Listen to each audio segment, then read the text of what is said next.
நம்மளாம் சின்ன பிள்ளைங்களா இருக்கும்போது தமிழ் சினிமால வந்து என்ன சொல்லுவாங்க, ஏழையா இருக்கிறவங்க கிராமத்துல இருந்து பட்டணத்துக்கு போய் பணக்காரனாகணும்னு முயற்சி பண்ணுவாங்க. இந்த மாரி தான் தமிழ் சினிமால இருக்கக்கூடிய அனைத்து பெரும்பான்மையான கதாபாத்திரங்கள்லயுமே வந்து பார்த்தீங்கன்னா, 1970, 80, 90 காலகட்டங்கள்ல காட்டப்பட்டது. அதனுடைய அட்மாஸ்பியர் என்ன இருந்துச்சு அப்டின்னா, 1990லேருந்து 2000 ஆண்டுகளுக்கு இடைப்பட்ட அந்த 10, 15 ஆண்டுகளுக்குள்ளாடி வந்து பார்த்தீங்கன்னா, வெளிநாட்டு மோகம் அப்படிங்கிறது அதிகமான அளவு காணப்பட்டது. வெளிநாட்டுக்கு இங்கேருந்து ஒருத்தர் போறாரு அப்டின்னா, பணம் சம்பாதிப்பாரு. ரிட்டர்ன் வரும்போது பணக்காரரா வருவாரு. இந்த மாரி தான் கதைக்களம் அமைச்சு பெரும்பான்மையான கதைகள் அப்படிங்கிறது கதைய நவுத்தி கொண்டு போனாங்க படங்கள்ல. அப்படி அந்த கருத்து இருக்குது இல்லைங்களா? இங்கேருந்து வெளிநாட்டுக்கு போனா பணம் சம்பாரிச்சு பணக்காரர் ஆயிரலாம்னு சொல்லிட்டு, அத நீங்க எந்த அளவுக்கு உண்மைன்னு சொல்லி நீங்க நம்புறீங்களோ எனக்கு தெரியாது. அதுக்கு பின்னால இருக்கக்கூடிய அறிவியல் பூர்வமான, ஆதாரப்பூர்வமான உண்மைகள் ஒரு சில இருக்குது. அத பத்தி நான் உங்ககிட்ட சொல்லணும்னு ஆசைப்பட்டேன். அதனால தான் இந்த வீடியோ. இதுல முழுக்க முழுக்க நம்ம என்ன பேச போறோம், என்ன சொல்ல போறோம்னு சொல்லி கேட்டோம்னா, வெளிநாட்டுக்கு போறவங்க எல்லாருமே பணக்காரங்களா ரிட்டர்ன் வராங்களா? அதுக்கான காரணம் என்ன? அதனுடைய உள் நோக்கம் என்ன? உள் கருத்து என்ன? பெரும்பாலும் இங்கேருந்து வெளிநாட்டுக்கு போகும்போது, இங்க நம்ம என்ன எடுபிடின்னு சொல்றத விட, இங்க நம்ம எப்படி படிக்க முடியாம ஒரு சின்ன சின்ன வேலைகள் செய்றோமோ, அதே மாரி கான்ட்ராக்ட்டா அங்க போய் தான் அவங்க வேலை செய்றாங்க. அங்கேயும் கூட வந்து பார்த்தீங்கன்னா, அவங்க ஒரு மிகப்பெரிய ஒரு லக்ஸரியான லைஃப் வாழ்றது கிடையாது. ஆனாலும், அவங்க அங்கருந்து இங்க வரும்போது ஒரு மிகப்பெரிய ஒரு செல்வந்தரா மாறுறாங்களே, செல்வந்தரா காட்சியளிக்கிறாங்களே, இருக்கக்கூடிய கடன்லாம் கட்டிர்றாங்களே, ஒரு தனக்குன்னு சொந்தமா ஒரு புல்லட்டு, ஒரு தென்னந்தோப்பு, ஒரு மாளிகை வீடு இந்த மாரி கட்டிட்டு, ஒரு 4 மாடு இந்த மாரிலாம் வச்சுட்டு செட்டில் ஆகுறாங்களே, இதுக்கு பின்னால இருக்கக்கூடிய அறிவியல் பூர்வமான, ஆதாரமான விளக்கங்கள பத்தி தான் நம்ம பார்க்க போறோம் இந்த காணொளியில. ஃபர்ஸ்ட் ஆஃப் ஆல் பணவீக்கம் அப்படின்னு சொல்லி ஒரு கருத்து சொல்லுவாங்க. பணவீக்கம்னு சொல்றதுக்கு முன்னாடி நான் உங்கள குழப்ப விரும்பல. குழப்பறதுக்கு முன்னாடி அடிப்படையான ஒரு சில தகவல் சொல்லிர்றேன். நம்ப ஊர்ல ரூபாய்ன்னு சொல்லுவோம். ரூ. 1. அதே மாரி அமெரிக்கால டாலர்ன்னு சொல்லுவோம். ஓகேங்களா? இப்படி சொல்லிட்டு இருக்கும்போது, ஒவ்வொரு நாட்டோட மதிப்புக்கும், ஒவ்வொரு நாட்ல மதிப்பு குறைவா இருக்கும். ஒவ்வொரு நாட்ல அதிகமா இருக்கும். இப்ப நம்ப ஊர்ல ஒரு ரூ. 1 அப்படின்னா, நம்ப ஊர்ல இப்ப என்ட்ட ஒரு ரூ. 100 நோட்டு எடுத்துட்டு நான் இலங்கைய சுத்தி பார்க்க போறேன். நம்ப ஊர்ல இருக்கக்கூடிய ரூ. 1 அப்படிங்கிறது, இலங்கையுடைய ரூபாய் மதிப்புக்கு ரூ. 3.43. அதாவது ரூ. 3.50 கணக்கு. சரிங்களா?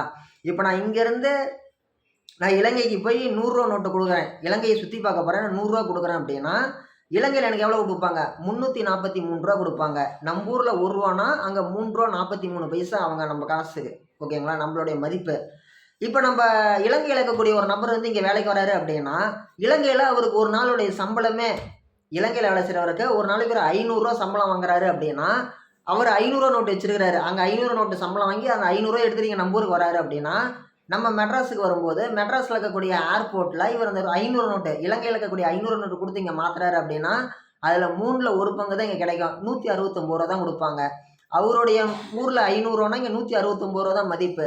அவருக்கு இலங்கையில இருக்கக்கூடியவருக்கு இந்திய வெளிநாடு.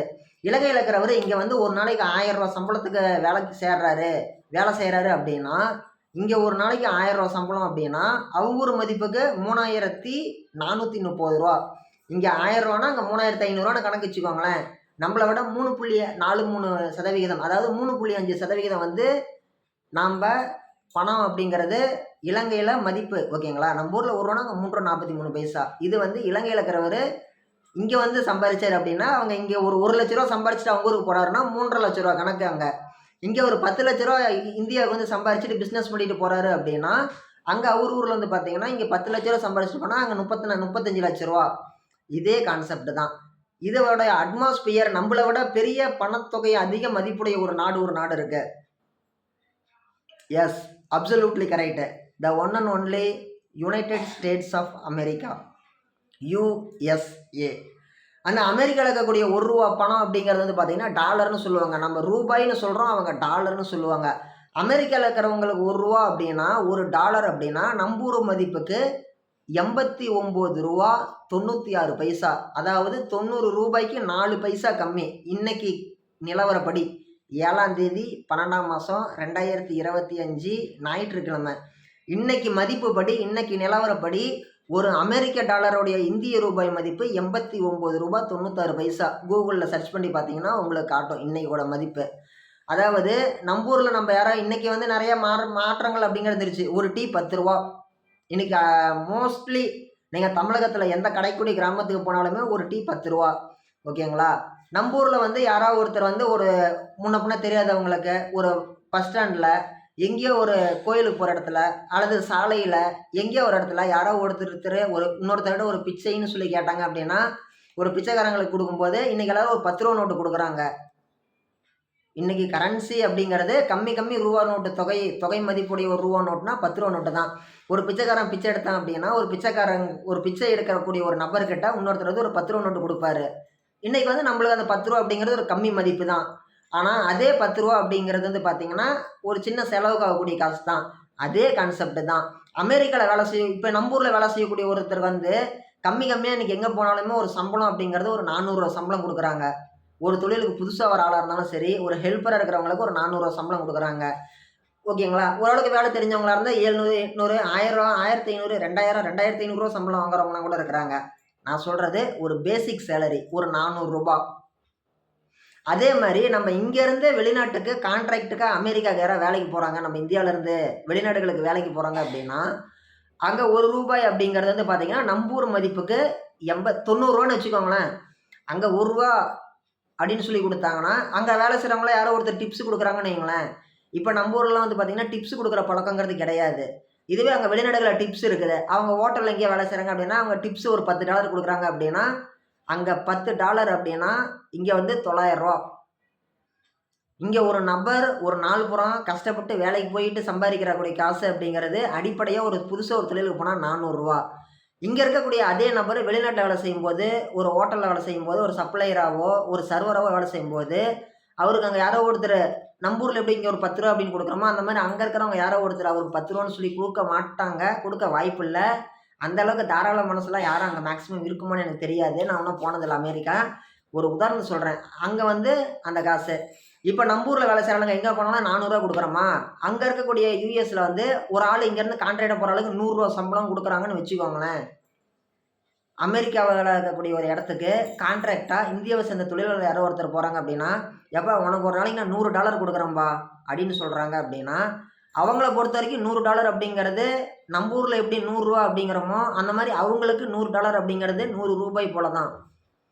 ஆனால் நம்ம ஊரில் $100 அப்படிங்கிறது கிட்டத்தட்ட 9000 ரூபா.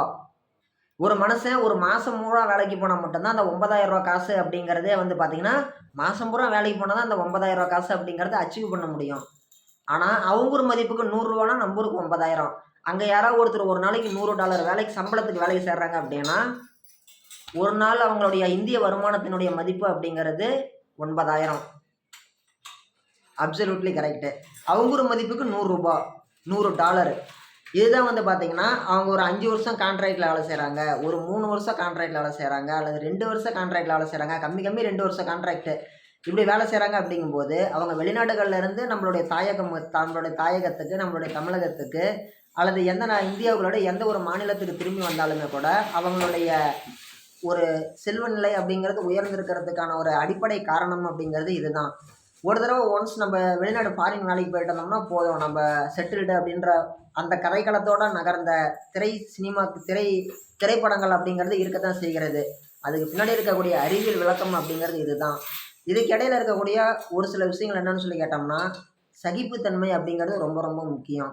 இப்போ நம்ம ஊரில் எப்படி வெளியூர்லேருந்து இங்கே வந்திருக்கக்கூடிய நபர்களை வந்து நம்ம ஓரளவுக்கு நியாயமாக நடத்தினாலுமே ஒரு சில இடங்களில் வந்து எப்படி நம்ம காம்படிட்டராக பார்க்குறோமோ, காம்படிட்டராக நினைக்கிறோமோ, அதை விட மோசமாக வெளிநாடுகளில் வந்து நம்மளை பார்ப்பாங்க அப்படின்னு சொல்லி ஒரு சில கருத்து சில ஆண்டுகளுக்கு முன்னாடி இருந்துச்சு. ஆனால் இன்றைக்கி அது இருக்குதான்னு சொல்லி தெரில.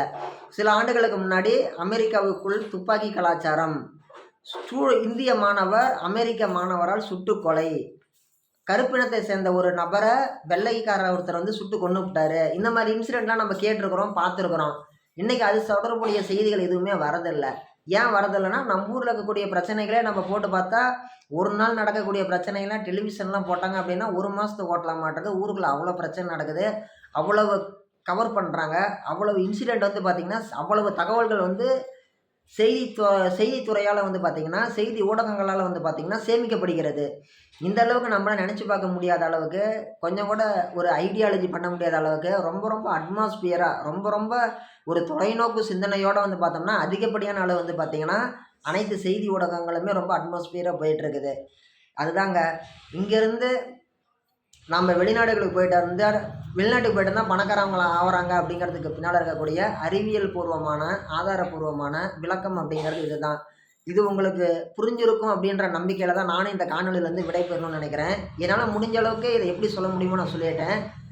இதுதான் வந்து அதுக்கு பின்னால இருக்கக்கூடிய உண்மையான ஒரு நிலை. இதன் பொருட்டு தான் வந்து பார்த்தீங்கன்னா, வெளிநாடுகளுக்கு போறவங்க பணக்காரங்களா திரும்பி வராங்க. ஒன்ஸ் ஒருத்தர் ஒரு பணக்காரங்களா ஆயிட்டாங்க, போயிட்டு வந்துட்டாங்க அப்படின்னா, அதுக்கு பின்னால போதும் அப்படின்னு சொல்லி நெனச்சுக்கிட்டு, இப்ப அங்க இருந்து நான் சம்பாரிச்சு வந்த பணத்த வச்சு நான் இங்க ஏதோ பிசினஸ் பண்ணிக்கிறேன்னு சொல்லி இருக்கிறவங்க இருக்கிறாங்க. இப்ப வந்து பார்த்தீங்கன்னா, ஊருக்கு போயிட்டு வராங்க அப்படின்னா, அந்த ஊரோடைய பேர வச்சு இவருக்கு புனை பெயரா, ஒரு பட்ட பெயரா, ஒரு செல்ல பெயரா, ஒரு பேர் வச்சு கூப்பிடுறதெல்லாம் இருக்கும். ஒருத்தர் சிங்கப்பூர் போயிட்டு வந்தாங்க அப்படின்னா, "அங்க பாரு சிங்கப்பூரான் வரான்" அப்படிம்பாங்க. அது என்ன சிங்கப்பூரான்? சிங்கப்பூருக்கு போயிட்டு வந்தாரு அந்த நபரு. ஸோ, அவருடைய பட்டப்பேரு அப்படிங்கிறது சிங்கப்பூரான். அவங்க வூட்டுக்கே அந்த பேர் தான் வைப்பாங்க. சிங்கப்பூரான் மூடு அப்படிம்பாங்க. "என்னய்யா சொல்ற?" "ஆமாப்பா, அவரு அங்க சிங்கப்பூருக்கு போயிட்டு வந்தாரு. அவங்க தாத்தா போயிட்டு வந்தாரு. நாங்க விடமாட்டோம்ல. அது சிங்கப்பூரான் மூடுன்னு தான் சொல்லுவோம்" அப்படின்னு சொல்லிட்டு, அந்த பேர் சொல்லி கூப்பிடுவாங்க.